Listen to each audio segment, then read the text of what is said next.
Warahmatullahi wabarakatuh. Terima kasih sama-sama diucapkan kepada Ibu Sekam kita, Ibu Haja Siti Nuriyama, yang sudah memberikan sambutan mewakili Ibu Camat. Ibu tahu Bu Camat di mana? Ibu Camat di Wali Kota Bu, mendampingi anak-anak kita yang ini sedang lomba MTQ. Salah satunya Bu, alhamdulillah dari Duku ada 4 anak perwakilan Kecamatan Kramat Jati yang hari ini sedang berjuang Bu. Semoga menjadi Korea yang terbaik, doakan ya Bu ya. Nah salah satunya Bu, Ibu tahu yaitu Cucunda dari guru kita Mokorma Ustazah Ade Turyati, yaitu Adepa.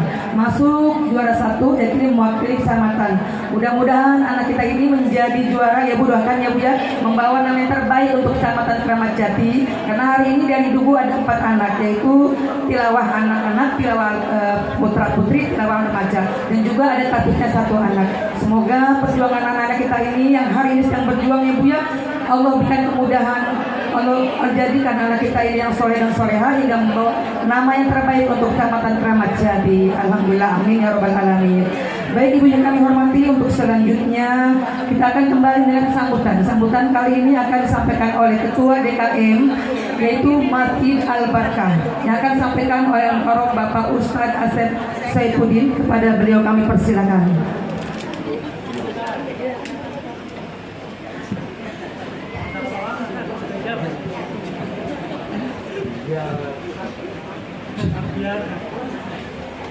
Assalamualaikum warahmatullahi wabarakatuh.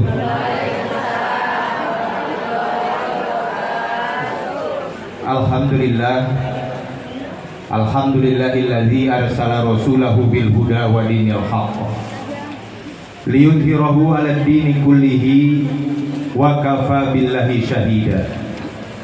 Asyhadu an la ilaha illallah wa asyhadu anna Muhammadan abduhu wa rasuluhu la nabiyya ba'da. Allahumma shalli wa sallim ala sayyidina wa maulana Muhammad wa ala alihi wa ashabihi ajma'in, amma ba'du.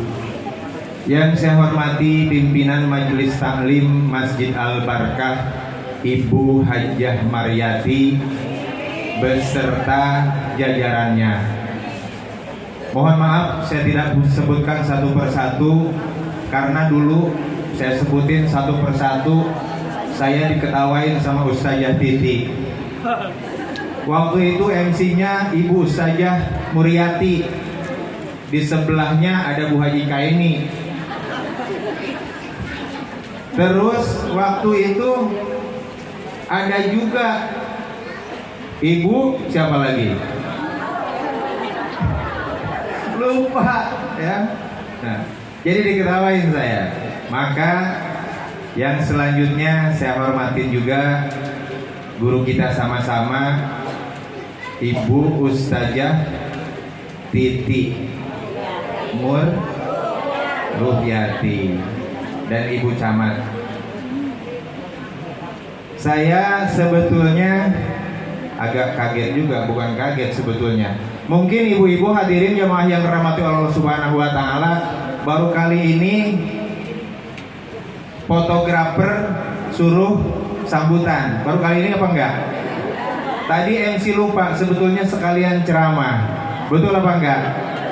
Tapi waktunya enggak lama katanya, 30 menit. Saya sebetulnya pengen 2 jam.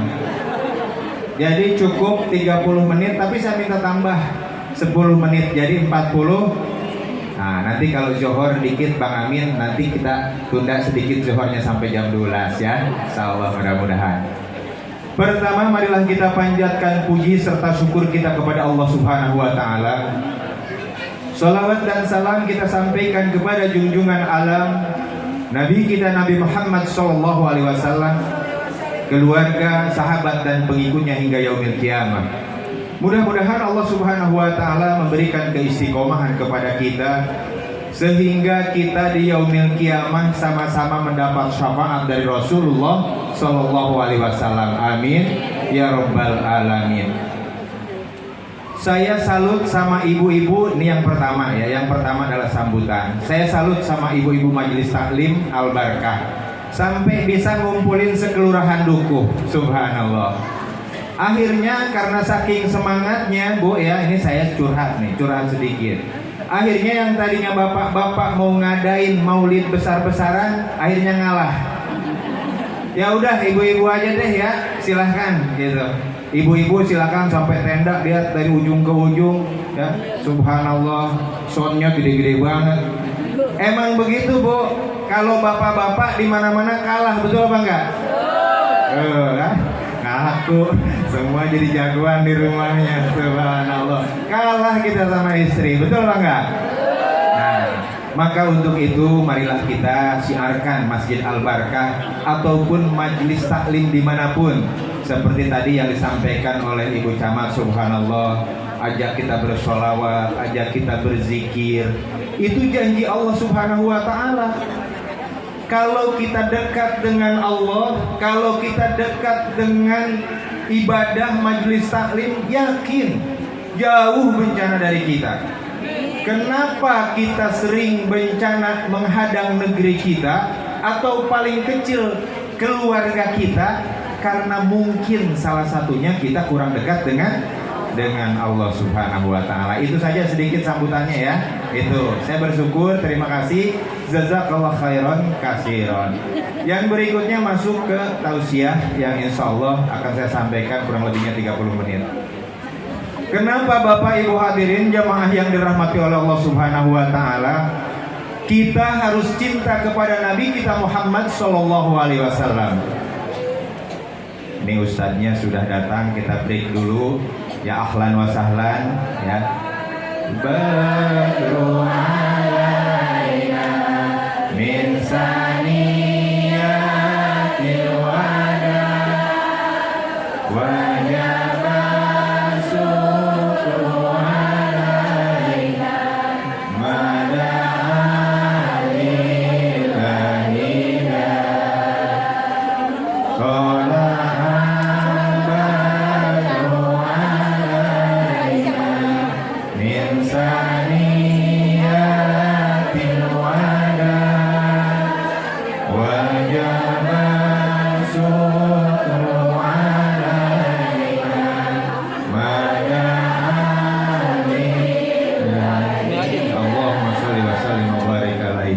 Ada kebiasaan Bu yang saya lupa, setiap kali saya mengisi tausiah, saya meminta kepada jamaah agar bersolawat. Kenapa membaca solawat? Karena insya Allah ketika kita bersolawat kepada Nabi kita, maka Nabi akan kenal kepada kita. Salawat 3 kali, tibil kulub sama-sama ya. Yang paling kenceng dapat hadiah. 1, 2, 3. Allahumma sholli ala sayyidina Muhammadin tibil qulubi wa dawaiha wa afiatil abdani wa shifaiha wa Sekalian bersolawat kita tiada hari tanpa sedekah ya Bu. Untuk yatim dan dura apa di majelis salim setiap hari Bu kita adakan. Yang banyak kan Ustaz bisa.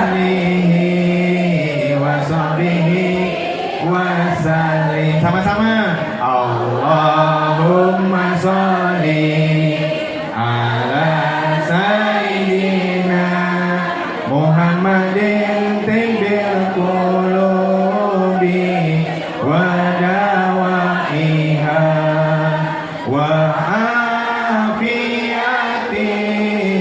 abdani wa shifaiha wa nuril absari wa diyaiha wa ala alihi wa sahbihi wa sallim. Allahumma sholli ala sayyidina Muhammadin tibil qulubi wa dawaiha wa afiatil abdani wa shifaiha wa nuril absari wa diyaiha wa ala alihi wa sahbihi wa sallam. sholli wa sallim wa barik alaihi. Ibu-ibu hadirin jamaah yang dirahmati oleh Allah Subhanahu wa taala.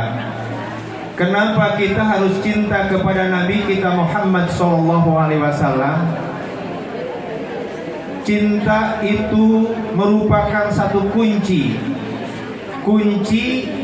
ketika kita dicintai oleh Allah Subhanahu wa taala. Allah Subhanahu wa taala berfirman, "A'udzubillahi minasyaitonir rajim. Qul in kuntum tuhibbunallaha fattabi'uni yuhibbukumullah wa yaghfir lakum dzunubakum wallahu ghafurur rahim." Katakanlah wahai Rasulullah, apabila kalian mencintaiku, maka ikutilah aku. Setelah kita mengikuti Nabi Muhammad SAW, yuhibbukumullah, niscaya Allah akan mencintaimu. Wa yaghfir lakum dzunubakum, dan Allah Subhanahu wa taala akan mengampuni dosa-dosamu. Wallahu ghafurur rahim. Allah Subhanahu wa taala Maha Pengampun, Maha Penyayang. Bapak Ibu hadirin jamaah yang dirahmati oleh Allah Subhanahu wa taala, kalau seandainya dibalik, biasanya para asatizah menganjurkan agar kita cinta kepada Nabi kita Muhammad SAW. Pada kesempatan ini saya ingin bertanya, dibalik pertanyaannya, kenapa kita harus cinta kepada Nabi kita Muhammad SAW? Kenapa? Yang pertama, kita menginginkan mengharap syafaat dari Rasulullah SAW. Ada lagi yang lebih spesifik? Ternyata Nabi Muhammad SAW lebih mencintai kita daripada kita mencintai Nabi Muhammad SAW. Coba kita lihat dari Al-Quran, surat ayat ke-9, ayat ke-128. A'udzubillahi minasyaitonirrajim. Laqad ja'akum rasulun min anfusikum azizun 'alaihi ma anittum harisun 'alaikum bil mu'minina raufur rahim. Allah Subhanahu wa taala telah mengutus seorang rasul dari kaummu sendiri. Allah menjelaskan berat rasa penderitaan Nabi Muhammad SAW karena menginginkan kita semua dalam keadaan beriman dan dalam keadaan kita masuk surganya Allah Subhanahu wa taala. Rasulullah SAW begitu cintanya kepada kita sehingga di suatu saat Rasulullah SAW di depan para sahabat menyampaikan, "A'ditu anni lakitum ikhwani." Wahai para sahabat, aku rindu terhadap saudara-saudaraku. Sahabat ini bertanya, ibu-ibu hadirin rahimakumullah, "Wahai Rasulullah, bukankah aku ini adalah saudaramu?" Kata Rasul, "Antum ashabi." Kalian adalah sahabatku. Kemudian siapa wahai Rasulullah saudara-saudaramu? Rasul menjawab, orang yang akan hidup ribuan tahun yang akan datang, yang jelasnya orang yang tidak pernah hidup bersamaku, dia tidak pernah melihatku, tetapi dia beriman kepadaku. Itulah saudaraku, kata Rasulullah SAW. Allahu Akbar. Kita semua yang hadir di sini, keluarga kita dirindukan oleh Rasulullah SAW, sehingga pada saat-saat Rasulullah SAW wafat, pada saat detik-detik ruh Rasulullah SAW keluar dari raganya, dari badannya, siapa yang dipanggil Bapak Ibu hadirin rahimakumullah? Ummati, ummati, ummati. Pada saat itu Rasulullah SAW dalam keadaan lemah. Fadl namanya, putra dari Ibnu Abbas. Dia membawakan wudhu terakhir Nabi, sedang Nabi dalam pelukan istri tercintanya Siti Aisyah radhiyallahu anha. Ketika itu nafas Rasul, nyawa Rasul mulai berangsur-angsur, mulai dari kaki terasa dingin, kaki dingin sampailah ke lutut, lutut dingin sampailah ke perut, sampai di dada. Rasulullah SAW merasakan kematian atau merasakan sakaratul maut. Allah Subhanahu wa taala berfirman, "A'udzubillahi minasyaitonirrajim. Kullu nafsin za'iqatul maut." Setiap yang bernyawa pasti akan merasakan mati. Mudah bagi Allah Subhanahu wa taala mewafatkan Rasulullah sallallahu alaihi wasallam dengan tidak merasakan rasa sakit, dengan jiwa yang tenang. Tetapi ini adalah merupakan satu pelajaran bagi kita. Manakala kita wafat, menginginkan Rasulullah itu kita wafat kita tidak sakit. Begitu Rasul merasakan sakitnya wafat sakaratul maut, sehingga malaikat Jibril tidak tega melihat dalam keadaan Rasulullah SAW meregang nyawa. Waktu itu malaikat Jibril berpaling dari Rasulullah SAW. Kemudian Nabi Muhammad bertanya, "Wahai Jibril, tidakkah kamu ingin melihat wajahku?" Kemudian malaikat Jibril menjawab, "Aku tidak tega wahai Muhammad melihat wajahmu dalam keadaan sakaratul maut." Pada saat detik-detik Rasulullah SAW wafat, ketika merasakan sakaratul maut, Rasul mengangkat tangan kepada Allah Subhanahu wa taala, "Rabbi, ya Allah, ya Tuhan kami, sekiranya Engkau berkenan memikulkan rasa sakit umatku kelak pada saat sakaratul maut, maka timpakanlah rasa sakit itu terhadapku pada saat ini." Allahu Akbar. Begitu cintanya Nabi terhadap Nabi Sallallahu Alaihi Wasallam terhadap kita, sehingga Nabi tidak menginginkan kita wafat dalam keadaan sakaratul maut yang sakitnya lebih sakit daripada 700 kali bacokan pedang. Allahu Akbar. Itulah cinta Rasul kepada kita. Maka Bapak Ibu hadirin jemaah yang dirahmati oleh Allah Subhanahu wa taala, tanamkan kecintaan kita kepada Nabi kita Muhammad sallallahu alaihi wasallam. Perbanyak kita bersolawat, perbanyak kita berzikir, beristighfar kepada Allah Subhanahu wa taala, karena itu adalah merupakan satu kunci kebahagiaan kita di negeri akhirat. Suatu hari malaikat Jibril datang menemui Rasulullah sallallahu alaihi wasallam. Malaikat Jibril berkata, "Wahai Muhammad, sesungguhnya Allah Subhanahu wa taala sedang membesarkan api neraka." Kemudian Nabi Muhammad SAW bertanya, "Wahai Jibril, terangkanlah kepadaku bagaimana sifat neraka." Malaikat Jibril menjelaskan, "Sesungguhnya neraka itu bertingkat-tingkat, bersusun-susun, dan setiap tingkatan mempunyai lubang-lubang.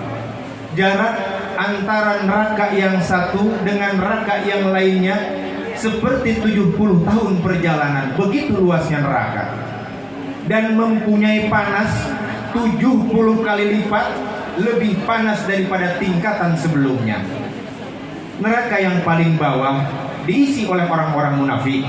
Allah Subhanahu wa taala berfirman di dalam Al-Qur'an, "Innal munafiqina bidarkil asfali minan nar wa lam tajid lahum nasira." Sesungguhnya orang-orang munafik ditempatkan adalah tempat neraka yang paling bawah, neraka yang paling panas, walam tajidalahum nasiro, dan tidak ada pertolongan bagi mereka. Kemudian di tingkatan yang kedua diisi oleh orang-orang musyrik. Di tingkatan yang ketiga diisi oleh orang-orang yang tidak pernah sholat. Allah Subhanahu wa taala menjelaskan dalam Al-Qur'an, "Man salakakum fi saqar?" Apakah yang membuatmu berada di neraka Sakor? Mereka penghuni neraka menjawab, "Qalu lam naku minal musallin wa lam naku nutimul miskin wa kunna nakhudu ma'al khaidin." Kami dahulu di dunia tidak pernah melaksanakan sholat dan tidak menganjurkan memberi makan kepada orang miskin. Wa kunna nakhudu ma'al khaidin. Kami justru selalu berada dengan orang-orang yang melakukan ghibah, fitnah, melakukan provokasi dalam kebatilan untuk menghancurkan kaum, untuk menghancurkan negara.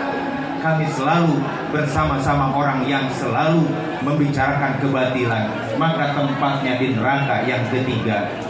Kemudian di tingkatan yang keempat diisi oleh iblis laknatullah beserta pengikutnya. Manusia yang tergoda oleh iblis, mengikuti hawa nafsunya, mengikuti ajakan setan, sehingga dia kafir, ingkar, penuh dengan dosa, dan mati dia belum taubat dalam keadaan durhaka kepada Allah, maka tempatnya neraka bersama dengan iblis. Walaupun nanti iblis berkata, dia ngelak iblis waktu ditanya, wahai iblis, kenapa engkau mengajak kami ke sini ke neraka? Kata iblis, salah sendiri, ente kenapa mau diajak ke neraka? Ente kenapa mau diajak digoda oleh aku, kata iblis. Kemudian di tingkatan neraka yang berikutnya diisi oleh orang-orang Yahudi di tingkatan yang kelima. Kemudian di tingkatan yang keenam diisi oleh orang-orang yang memiliki kebencian kepada Islam, yang durhaka kepada Allah Subhanahu wa taala. Kemudian malaikat Jibril terdiam. Rasul bertanya di dalam diamnya malaikat Jibril, wahai Jibril, siapakah penghuni neraka ketujuh? Malaikat Jibril masih terdiam. Wahai Jibril, siapakah penghuni neraka ketujuh? Malaikat Jibril menjawab, ummatuka ya Muhammad. Mendengar kata-kata ini, Rasulullah SAW jatuh pingsan. Pingsan karena mendengar akan ada umatnya yang masuk neraka. Allahu Akbar. Rasul risau, Rasul bersedih hati ketika mendengar dari malaikat Jibril akan ada umatnya yang masuk neraka. Sehingga pingsan Rasulullah SAW. Ketika itu diraihlah oleh malaikat Jibril ke pangkuannya. Tak lama kemudian malaikat Rasulullah SAW terjaga dari pingsannya. Sambil bercucuran air mata, malaikat Rasulullah SAW menatap malaikat Jibril, bertanya kembali kepada malaikat Jibril seolah-olah tidak percaya. Wahai Jibril, awayadkhulu ummati annar, apakah benar akan ada umatku yang masuk neraka? Malaikat Jibril menjawab, na'am ya Muhammad, ummatuka murtakibul kabair min ummati walam yatubu, adalah umatmu yang mempunyai dosa besar dan dia wafat, dia mati belum bertobat. Maka Rasulullah SAW pulang ke rumahnya dalam keadaan hati yang risau, dalam keadaan hati yang sedih. 3 hari 3 malam Rasulullah SAW tidak keluar kecuali hanya untuk melaksanakan sholat berjamaah. Sehingga datanglah kabar ini sampai kepada Abu Bakar. Abu Bakar pun datang kepada rumah Rasulullah SAW dan mengucapkan salam, Assalamualaikum ya Rasulullah. Tetapi tidak ada jawaban. Abu Bakar pun dengan hati yang sedih pulang kembali ke rumahnya. Kemudian sampai juga berita ini kepada Sayyidina Umar. Umar pun melakukan hal yang sama. Tetapi sama juga tidak ada jawaban dari Rasulullah SAW. Sampailah berita ini kepada Salman Al-Faris. Salman Al-Faris pun bergegas menuju rumah Rasulullah SAW, mengucapkan salam, Assalamualaikum ya Rasulullah. Tetapi sama juga Bapak Ibu hadirin, tidak ada jawaban. Dalam hati yang sedih, Salman Al-Faris mendatangi putrinya Siti Fatimah, memberitahukan bahwa Rasul dalam keadaan bersedih. Maka bergegaslah Siti Fatimah ini mendatangi ayahnya, kemudian mengucapkan salam, Assalamualaikum ya Rasulullah. Mendengar suara putri yang dicintainya, sedikit terobati rasa sedih Rasul, sedikit terobati, sehingga Rasul membukakan pintu rumahnya, pintu kamarnya. Kaget Siti Fatimah begitu melihat wajah ayahnya. Wajah ayahnya sudah pucat pasi karena 3 hari kurang makan, kurang minum, bersedih memikirkan umatnya. Siti Fatimah bertanya, wahai ayahanda, apakah yang membuatmu bersedih seperti ini, wahai ayahanda? Nabi menjawab, wahai Fatimah, bagaimana aku tidak bersedih, wahai Fatimah? Malaikat Jibril datang kepadaku dan memberitahu bahwa akan ada umatku yang masuk neraka. Allah. Beliau sedih ketika mengetahui akan ada umat yang masuk neraka. Beliau tidak menginginkan kita ini orang-orang yang beriman masuk ke nerakanya Allah Subhanahu wa taala, sehingga umat Nabi Muhammad SAW ini kalau tertusuk duri pun itu menjadi kifarat dosa bagi kita. Itulah cintanya Rasulullah SAW kepada kita. Coba kita lihat Bapak Ibu hadirin jamaah yang dirahmati oleh Allah Subhanahu wa taala. Ketika nanti di padang mahsyar Allah Subhanahu wa taala berfirman, yauma yafirrul mar'u min akhihi wa ummihi wa abihi wa sahibatihi wa bani. Pada saat itu manusia lari dari saudaranya, manusia lari dari ibu dan bapaknya, manusia lari dari saudara dan anaknya. Likulli imri'in minhum yawma idzin sya'nu yughni. Pada saat itu manusia sibuk dengan urusannya masing-masing, karena harus mempertanggungjawabkan apa menjadi amal-amalnya selama di dunia. Dia harus mempertanggungjawabkan mencari rezekinya, dia harus mempertanggungjawabkan amal ibadahnya, dia harus bertanggung jawab atas dosa-dosa yang dia lakukan. Maka pada saat itu tidak ada satupun manusia yang dalam keadaan tenang kecuali Rasulullah SAW. Pada saat itu manusia sedang dikumpulkan oleh Allah Subhanahu wa taala di padang mahsyar, di padang yang begitu luas tandus. Dalam satu riwayat matahari ada di atas kepala kita. Ada manusia yang berjalan terendam dengan keringatnya sendiri, dan ada manusia yang berjalan dengan merangkak, berjalan kakinya sulit. Subhanallah, dalam keadaan ketakutan, manusia pada saat itu mencari perlindungan kepada siapa hendak mencari perlindungan. Maka satu orang berkata, tidakkah wahai manusia ada seseorang yang dapat menolong kita? Maka teringatlah kepada Nabi Adam alaihissalatu wassalam. Dalam keadaan panas, dalam keadaan terik dan tidak berbusana, manusia semua menuju kepada Nabi Adam alaihissalatu wassalam, meminta perlindungan ataupun meminta pertolongan kepada Nabi Adam. Apa kata Nabi Adam? Ternyata saya tidak mampu memberi pertolongan, karena di dunia dulu saya pernah melakukan dosa. Maka pergilah ke Nabi Nuh, kata Nabi Adam. Maka pergilah semua kepada Nabi Nuh. Nabi Nuh pun tidak bisa menolong kita. Nabi Nuh pun mempunyai kesalahan ketika dia menenggelamkan umatnya. Terlebih lagi manusia pada saat itu Nabi Nuh alaihissalatu wassalam tidak mampu memberikan hidayah pertolongan kepada keluarganya. Allah Subhanahu wa taala berfirman di dalam Al-Qur'an, ya bunayya kam ma'ana wala takum ma'al kafirin. Wahai anakku, wahai istriku, pergilah berlayar bersama kami, jangan kalian mengikuti orang kafir. Tetapi putranya dan istrinya malah pergi ke gunung bersama dengan orang-orang ingkar. Maka Nabi Nuh pun meminta maaf, tidak bisa memberikan syafaat atas kalian. Maka pergilah kepada Nabi Isa. Setelah sampai di Nabi Isa, Nabi Isa pun sama. Nabi Isa merasa malu. Nabi Isa merasa malu ketika di dunia dianggap sebagai Tuhan. Nabi Isa malu kepada Allah Subhanahu wa taala, padahal itu bukan kehendaknya. Tapi Nabi Isa tidak mampu memberikan pertolongan kepada semua manusia. Tetapi Nabi Isa memberikan petunjuk, siapakah yang dapat menolong kalian, kata Nabi Isa. Aku tahu siapa yang dapat menolong kalian. Pergilah kepada Muhammad. Allahu Akbar.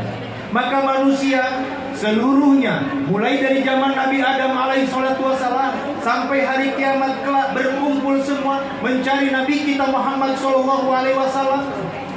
Maka sesampainya di hadapan Rasulullah sallallahu alaihi wasallam, Rasul seolah-olah terjaga dari tidurnya. Analaha, analaha, analaha. Inilah tugasku, inilah tugasku.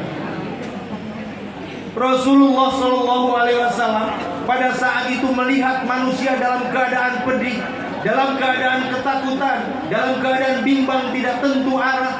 Kemudian Rasulullah sallallahu alaihi wasallam sujud kepada Allah Subhanahu wa taala entah berapa ribu tahun lamanya, sambil membacakan pujian-pujian yang diajarkan oleh malaikat Jibril yang datangnya dari Allah Subhanahu wa taala.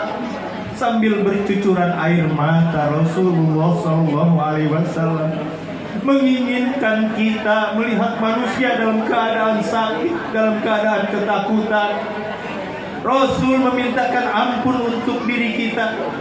Maka Allah Subhanahu wa taala menyampaikan, isfa' ra'saka, wahai Muhammad, angkatlah kepalaku, angkatlah kepalamu. Mohonlah kepadaku, niscaya akan aku kabulkan. Mintalah, niscaya akan aku beri, kata Allah Subhanahu wa taala.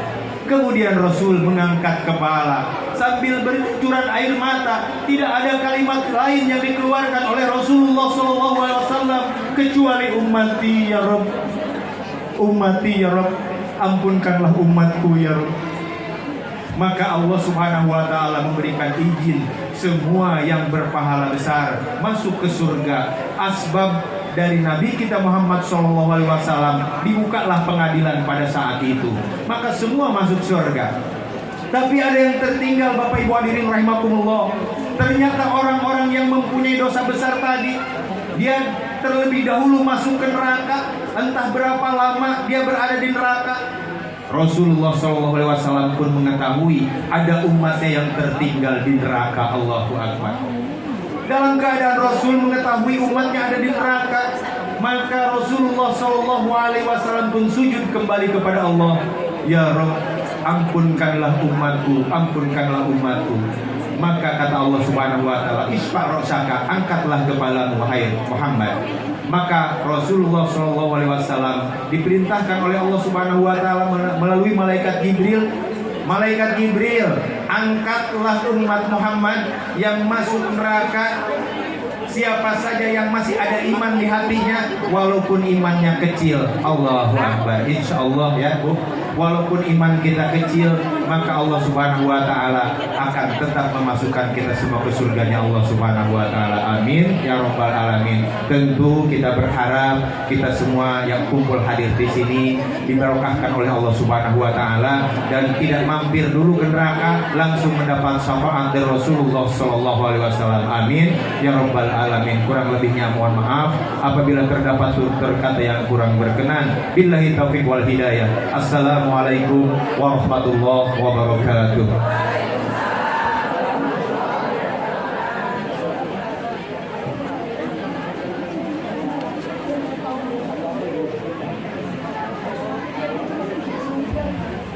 Alhamdulillah, terima kasih kami ucapkan kepada Mukarram Bapak Ustadz Asep Saifuddin selaku Ketua DKM Masjid Al-Barkah yang sekaligus memberikan sambutan dan juga ceramahnya atau tausiahnya. Mudah-mudahan apa yang sampaikannya tadi tentunya dapat kita ikuti kisah-kisahnya, riwayatnya Nabi besar Muhammad SAW.